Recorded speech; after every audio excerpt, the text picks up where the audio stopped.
José Carlos, buen día y gracias por venir. Buen día, muchas gracias por la invitación, un gusto grande. Hacía un tiempo que no venía por acá, así que con todas las ganas de conversar y de una zona tan querida por tantos años de recorrer acá, Claro. en la zona del Santoral. Indudablemente que sí. Bueno, muchos compañeros de lucha también y gente que siempre ha estado a tu lado, que han venido hoy a saludarte y a darte el respaldo. Un noreste canario, antes de arrancar, ¿no? Un noreste canario y un santoral, ¿qué representa para José Carlos Maía desde el punto de vista político? Para luego ir al otro. Bueno, representa una zona de referencia, porque obviamente es una región donde el peso de lo que se denomina como partidos tradicionales, por razones culturales, es comparativamente mayor que en otras zonas, pero donde además los frente amplistas son personas que le ha costado, hasta en términos personales, en algunas épocas, mostrarse como una persona de izquierda.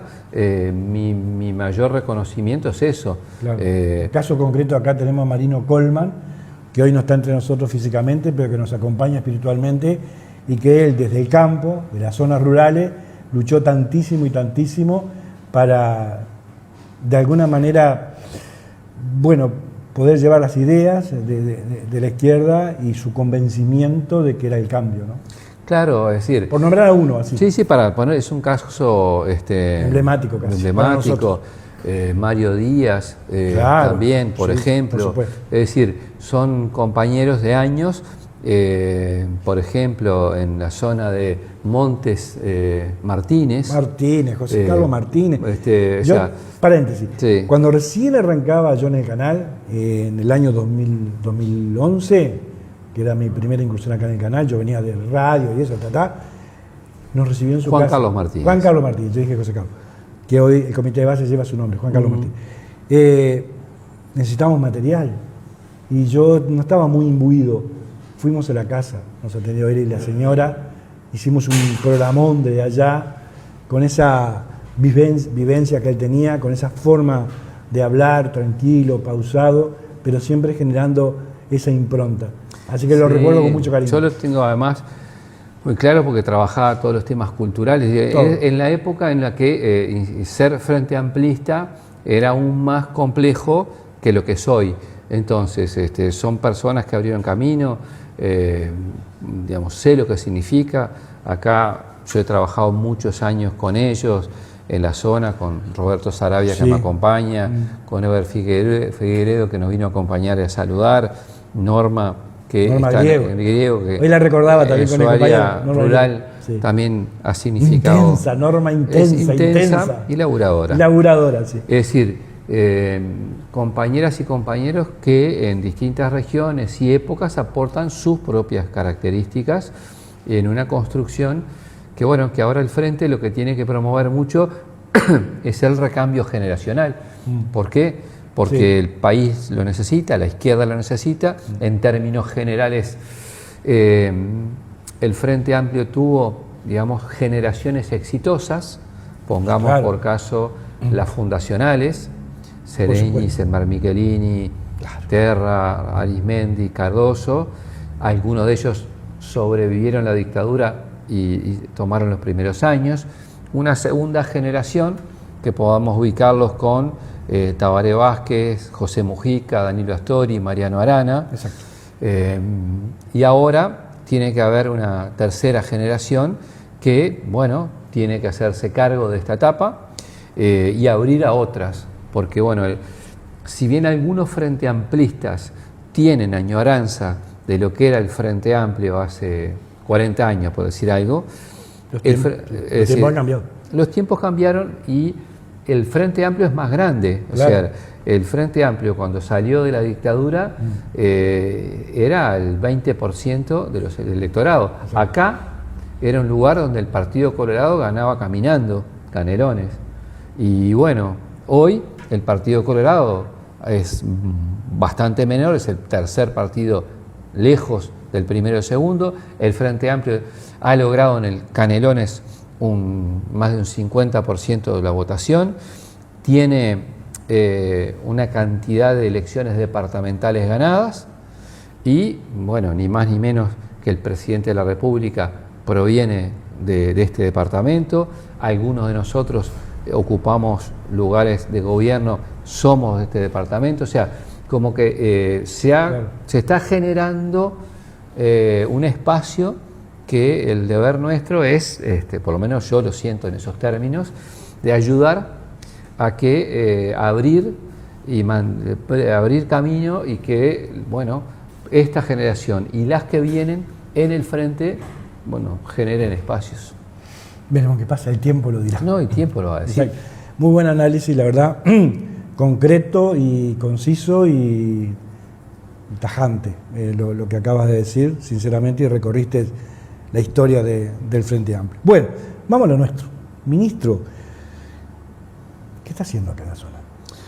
Bueno, parte de mi trabajo es no solo estar en la sede del Ministerio, Me parece bien. que es en la calle Reconquista, en la Ciudad Vieja, donde tenés, yo siento a veces como que el Ministerio te traga, por decirlo de una manera, claro, porque vos estás y empiezan a venir... Si entras, no saliste. No, y tenés visitas de personas, instituciones, directores que tienen temas a resolver, en fin. Claro. Pero otra parte es recorrer, sobre todo escuchar y vincularte con los 3 niveles de gobierno, con las intendencias, con las juntas departamentales y con los municipios. Por ejemplo, yo la semana pasada estuve en el departamento de Artigas y bueno, estuve 2 días y medio ya y visité, por ejemplo, el Instituto de Formación Docente, visité algunas instituciones, por ejemplo, estuve en lo que es egresa de la UTU, con todos los que egresaron a nivel terciario, como 300 distintas carreras en Artigas. Bien. Fui a la Junta Departamental, donde fui convocado para hablar de la Universidad de la Educación. Acompañé al presidente en la inauguración del arreglo del puente con Brasil, que había sido prometido en la elección pasada, pero no concretado, y se concretó ahora. O sea, cuando vos vas, recorres con distintas temáticas.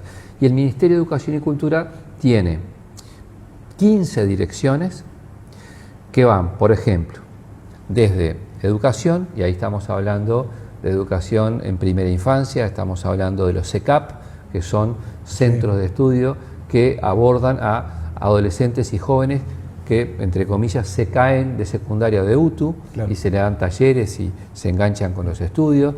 Tiene que ver con cárceles, tiene que ver en cultura con artes visuales, artes escénicas, tiene las rutas UNESCO, tiene, por ejemplo, el registro civil, tiene la Dirección General de Registro que hace a la movilidad económica, tiene el SODRE, tiene las radios públicas, la televisión pública, tiene el INPO, tiene vínculo con Ceibal, tiene vínculo con UTEC, tiene vínculo con las asociaciones civiles. Todas las asociaciones civiles, los cuadros de fútbol, lo que fuera, se regulan sus estatutos, claro, por el Ministerio. Y además hay más de 100 comisiones que integra el Ministerio de Educación y Cultura. Desde una, por ejemplo, de asuntos secuestres, a alguna que tiene que ver con el tráfico de estupefacientes o el corredor inmobiliario. Es decir, tenés una diversidad muy amplia de asuntos, sí, que a vos te lleva a que cada uno sea un lugar en sí mismo y a tener que articular con cosas que a veces creo yo que otros ministerios la tienen distinta. Porque son más lineales. Porque vos en salud, claro, abordás salud. En defensa, todas las armas. Acá hay interiores, seguridad. Y así podría seguir. Claro. Acá tenés educación, sí, cultura, justicia. Claro, exactamente. Ya me cansé. Bueno, imagínense de escucharlo lo que hay que hacer todos los días esto. Universidad de la Educación, sí, ese es un puntal, sí, una lanza, digamos. A ver. Sí, es una idea que hace tiempo está trabajándose. Yo le digo que estuvimos cerca de lograrla, nos faltaron algunos votos del Partido Colorado en la legislatura 2015-2020. Claro. Después, cuando ganó el Partido Nacional no insistió y tenía la coalición de derecha a mayoría en ambas cámaras y no caminó. Y esto es muy sencillo, mire. A ver. El Uruguay tiene 32 centros de formación docente. ¿De qué estamos hablando? El IPA, Magisterio, los SERP, los denominados IFD, que son Institutos de Formación Docente, el INET, que forma a los maestros técnicos de UTU, Educación Social. Todo eso son 32 sedes en todo el país. Si usted tiene, pero si usted va a Artigas, como fui yo, va a Artigas Capital y va a tener ahí Instituto de Formación Docente donde van quienes quieren ser maestras o profesores. Y va a Bella Unión, como fui hace 3 semanas, y ahí va a encontrar un anexo de ese lugar. Y si va a 33, va a encontrar una sede. Y así. Entonces, vos tenés estudiantes en 32 sedes, tenés docentes en 32 sedes, tenés la inversión en infraestructura, no tenés que hacer como con la UTEC, que tenés que hacer edificios, conseguir... todo está. ¿Qué es lo que tenés que hacer? En mi opinión, es lograr que los territorios del interior la gente tenga la posibilidad de tener un título de maestra o profesor con rango universitario, con formación universitaria, con investigación y con extensión en su propio territorio. Es decir, que vos, como dice la canción de Estamil, no tengas que morir en la capital para hacer eso. Porque, ¿qué pasa? Yo vivo en Las Piedras, entonces, si depende de la formación que haga, ¿no? Pero tengo todas las facultades, medicina, física, lo que quiera, ¿verdad? Tengo universidades privadas, tengo todas las opciones, pero si yo vivo en 33, o en Cerro Largo, o en el interior de Canelones, y quiero tener título universitario, ¿cómo hago? La quedo, no tiene cómo. Entonces, a eso se precisan ahora mayorías especiales.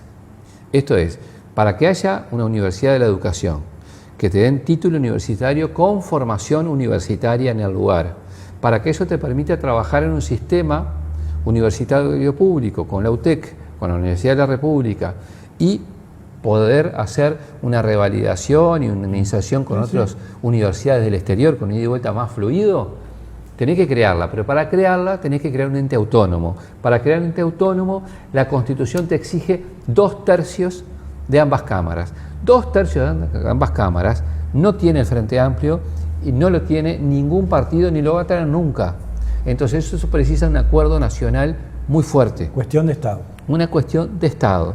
Entonces, si nosotros hace 10 años creamos la UTEC de la nada y se creó un ente autónomo, y hoy la UTEC está en 11 para 13 departamentos del interior, y hay gente que ahora puede tener carrera universitaria en áreas tecnológicas en La Valleja, que no había. En Río Negro, en todo el interior, en Artigas va a haber ahora, en todos esos lugares.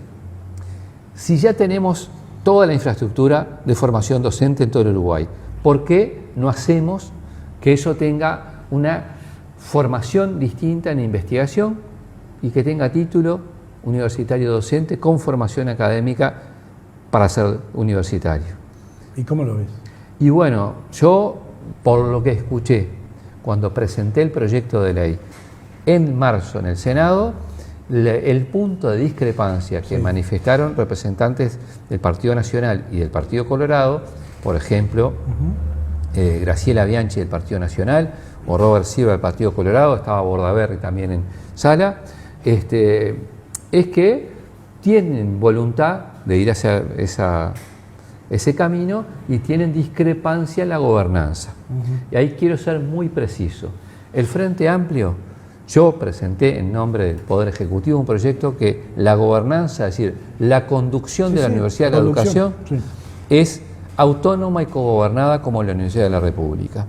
Y eso no lo quiere la oposición. Pero yo sé que el Partido Nacional y el Partido Colorado no están de acuerdo con el cogobierno. Por lo tanto, lo que estamos dispuestos a conversar es a ir a una salida similar a cómo se conduce la UTEC, que tiene una combinación de ¿qué? De designados por el Poder Ejecutivo con veña del Senado, con representantes de docentes, estudiantes y demás. O como se conduce hoy la formación docente. Hoy el Consejo digamos, que regula la formación docente tiene 3 miembros designados por el Poder Ejecutivo convenía al Senado y tiene representantes de estudiantes, docentes, y tiene que tener egresados. Entonces, si usted tiene las dos patas, claro, la pata institucional para balancear de alguna manera, y tiene la política, ese puede ser un camino de acuerdo, porque la UTEC se hizo con el gobierno de Mujica. El Consejo de Formación y Educación con el de la calle Pou, pasado. Por lo tanto, entonces, sí, si logramos acuerdos sobre esa base, ya está. ¿Cuál sería el elemento que te traería a decir no tengo acuerdo en esto? Político. Por eso, entonces yo aspiro a que los representantes de todos los partidos políticos levanten su mano en el Parlamento para hacer posible, no una cuestión partidaria, sino de que quien vive, por ejemplo, en Mariscala, ¿tá?, o quien viva en Tupambaé, pueda seguir viviendo en esos lugares y se pueda formar como universitario y no tenga que, por ejemplo, ir a la capital y depender de que su familia le pueda pagar una pensión o alquilar un apartamento o irse a vivir a casa de un pariente y tener que, digamos... Y perder el arraigo. Y perder el arraigo, porque cuando vos te vas a Montevideo, a veces volvés. Y a veces.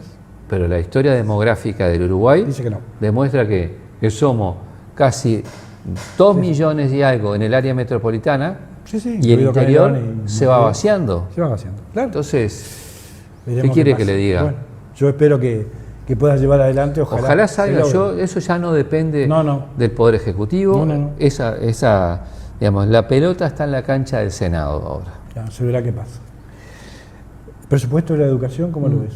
Mira, el presupuesto de la educación es mucho más alto que la administración de la calle Pou. Se asignaron más cantidad de recursos a primaria, secundaria, a UTU y a la formación docente. No alcanza para el 6+1. Sí, o famoso. Lo más probable, lo digo distinto, es que no se llegue al 6+1. Porque es un objetivo en que en esta etapa nosotros nos queremos acercar lo más posible, pero sabiendo que cuando nos propusimos a esa meta, que fue julio-agosto del año 24, la información que se disponía de la evolución de la economía regional y uruguaya, así como las cuentas del Estado, daban como para proponerte esa meta. Lo que sucedió fueron dos cosas. Una, que las cuentas del Estado estaban bastante más comprometidas de los que se habían anunciado y que el contexto regional y mundial, a partir sobre todo de la era Trump, se volvió más complejo. Pongamos por este año, solo este año.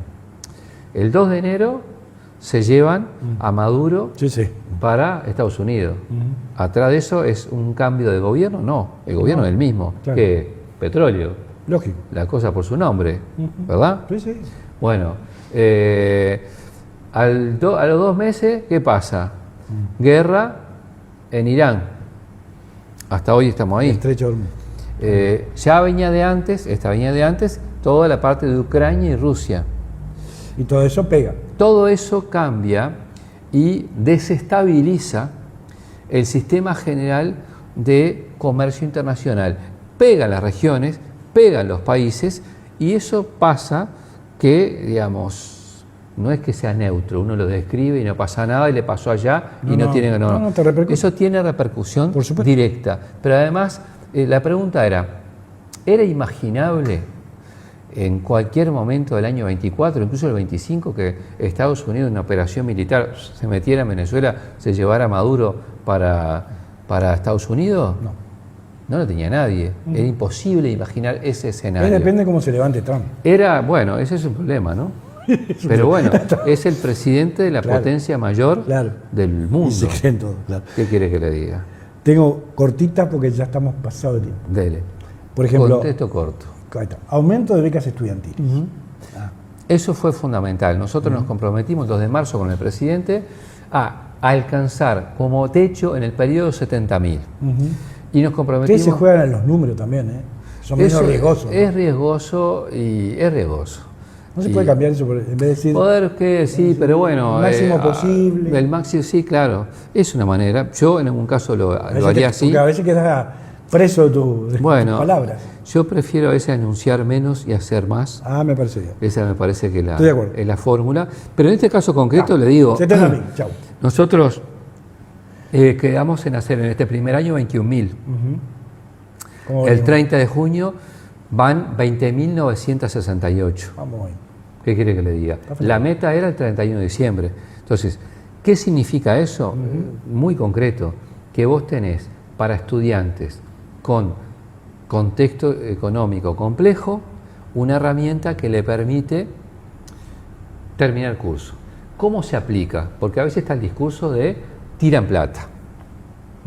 Ese discurso está, ¿verdad? Sí. Bueno, ¿sabe cómo se aplica? Sí, pues la pregunta que viene es más tirar plata. Por eso tirás plata, no, yo no tengo ni idea de la pregunta que viene. Tirás plata, pero ¿sabe cómo es? Sí. Usted le da una beca a Cabana en tercero liceo. Mi hija recibió una beca, se recibió de psicóloga. Por eso, si el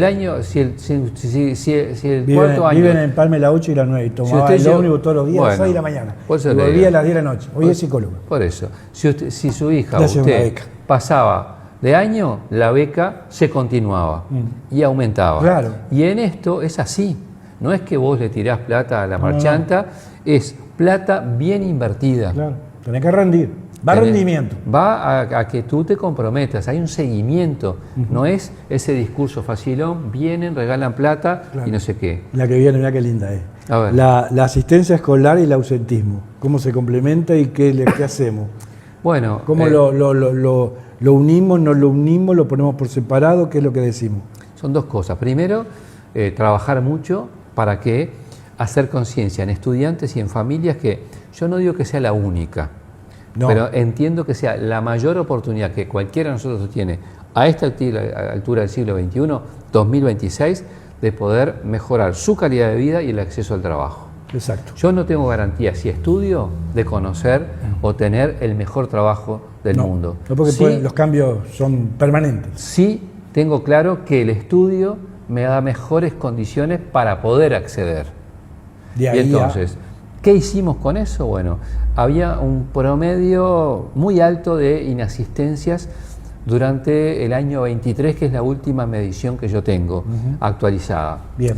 Entonces, ¿qué se hizo? Se hizo una campaña bien público entre ANEP, Ministerio de Educación, instando a las familias a concurrir. Se hizo el año pasado, concentrado ¿en qué tiempo? En las vacaciones de julio, porque es cuando vos te vas de vacaciones 15 días y después volvés o no volvés. Claro. Entonces ahí se focalizó hacer la publicidad. Bisagra, Julio. Ahí. Y dos, se utilizó el plan Ceibal a través de las computadoras que los muchachos utilizan para comunicarse con su familia, y ahí les llegó una carta personalizada a cada estudiante de primaria para que interiorizarse con lo que sucede. Y a su vez se utilizó hasta donde se pudo, porque el presupuesto era el pasado, y en eso estamos tratando de mejorar, pero gradualmente, algunas herramientas, como por ejemplo maestro comunitario, que es el que va a tu casa y te dice, mira, ¿por qué tu hijo faltó tanto? ¿Por qué? Porque esto es así. No es que faltan o dejan de venir solo, que a veces pasa, ¿tá? Es que a veces el razonamiento tú decís, mi hijo faltó este mes 2 días, faltó poco, pero el mes siguiente faltó 3, y el otro faltó 1, y al otro mes, porque se resfrió, porque tenía que ir al mes, faltó 4. Y si sumás el mes 1, el 2, el 3, hasta el final, son como 25 faltas. O más. Y 20, no es como si fuera, como se dice en los sindicales, el paro perlado. Claro. Usted falta un día, el otro va, el otro unas horas, y eso genera pérdida de calidad en la educación. Y eso es uno de los elementos que mejoramos, porque mejoramos en 3 días, en 2025, la asistencia escolar. ¿Y cómo lo podemos solucionar? Bueno, la solución no es de un día para otro. ¿Por qué? Porque vos tenés que entrar en la cabeza y en el alma de la familia, de los tutores, de los padres, de las madres, y bueno, entender que es la mayor oportunidad. A veces te es difícil. Yo, por suerte, conozco una buena cantidad de casos de gente que ahora hay una cantidad de posibilidades de terminar los estudios que dejó. Pero una cosa era eso, hace 40 años atrás, y otra cosa es hoy. Porque el mercado laboral de hoy te exige mucho más de que cuando yo era joven. Por eso, en un país que somos muchos veteranos, sostengo que ser joven hoy es mucho más desafiante y complejo que cuando yo era joven. Claro. Porque yo soy de la época en que los trabajos duraban 40 años, claro. todo duraba más. Ahora estamos en Prepárate en dactilografía si vas a tener un trabajo en mi época, mira, dactilografía y taquigrafía. ¿Cuántas palabras por minuto? Yo llegué a hacer 80 palabras por minuto en una Remington. Bueno, no me acuerdo. Yo estuve un tiempo, me acuerdo que iba. ¿Sabe dónde iba? Iba a una... Yo estuve en la Pitman. No, yo estuve en Las Piedras, en los Salesianos. Mi padre me mandaba, sí, me mandaban, yo soy agnóstico, pero iba ahí a aprender eso y después ¿qué me pasaba? Me daba, para poder jugar al fútbol en la cancha de los curas, tenía que ir a una catequesis antes. Y todos los que estaban conmigo estaban ahí en catequesis, pero estaban deseando jugar al partido de fútbol. Aquí pero digo, en esa época a mí me mandaron a eso. Estudié inglés, pero tuve la posibilidad porque mis padres tenían las condiciones sociales que yo lo hiciera. Claro. Y este mundo en que hay una exclusión cada vez más grande, pero todos vivimos en el mismo lugar, no podés hacer de yo hago la mía y lo tengo todo resuelto porque vivís en un mundo interactuando, salvo que creas que vivís en una burbuja y que no vas a apreciar de nada ni de nadie. Y como eso no es posible, solo para los que son ricos, muy, muy, muy ricos, que pueden mandar a sus hijos a estudiar al exterior y andar en circuito cerrado, el resto tenemos que vivir en una sociedad integrada. Yo trabajo para que todos los días tengamos un país con igualdad de oportunidades. Nazcas en Tala, en Pocitos, en Artigas o en Las Piedras. De eso se trata. Gracias por venir. Gracias a ustedes por la invitación. Pero estaba muy bueno y de inteligencia artificial ni hablamos. La dejamos para otro día. Dejamos para otro día. De acá, estás haciendo la recorrida. Sí. Luego tenemos Míguez y Montes. Reuniones con los alcaldes y también con los distintos institutos de enseñanza y referentes de la educación. Después me voy a un museo en Montevideo, el de artes visuales, porque un artista de Las Piedras llamado Daniel Galo presenta su muestra de obras y dos artistas que ahora no recuerdo el nombre, y más tarde la presentación de un libro de una joven pedrense que espero llegar en hora en el pabellón de Las Piedras. Ojalá que sí. Y no hablamos de la sala Lumière que fue entregada a la... Fue hace poco. La habían dado para... nosotros ahí, Bueno, se la habían dado por 100 años. Antes, como si fuera el canal de Panamá. Y no, está bien, pero... Está todo bien. Era mucho, ¿no? Pero vamos a dejar que el gobierno cadenero lo puede utilizar. Yo creo que sí. Hice una sala de prensa espectacular. Preciosa, sí. Ahora hay que seguir articulando con mucha cultura. Exactamente. Gracias por venir. A ustedes. El ministro de Educación y Cultura, José Carlos Maía, acá con nosotros. A vuelta de página recibimos con mucho gusto a... ¿Te gusta la bailanta? Me gusta. Sí, porque está... Me gusta. Yo soy variopinto. Si depende del momento, el día y la hora, lo que escuche. A continuación te vamos a invitar para que el Salón Porvenir de Montes, el próximo fin de semana, tiene un bailazo. ¿Y sabés quién va a estar acá con nosotros un ratito? El amigo Jorge Daniel Garro. Bueno, me puede dedicar una, porque cumplo años el sábado. ¿El sábado? Así que está. Tenés todo pago el sábado. Por eso está. En el Porvenir. Perfecto. Vos y tu familia. Bárbaro. Hasta 30 personas. Bueno, no tanto pariente no tengo. ¿No tenés? No. Pero le podemos cobrar alguna de la entrada. Bueno, está, eso lo arregla usted. Fenómeno. Nos vamos a un corte y ya volvemos con más nuestra gente. Dale.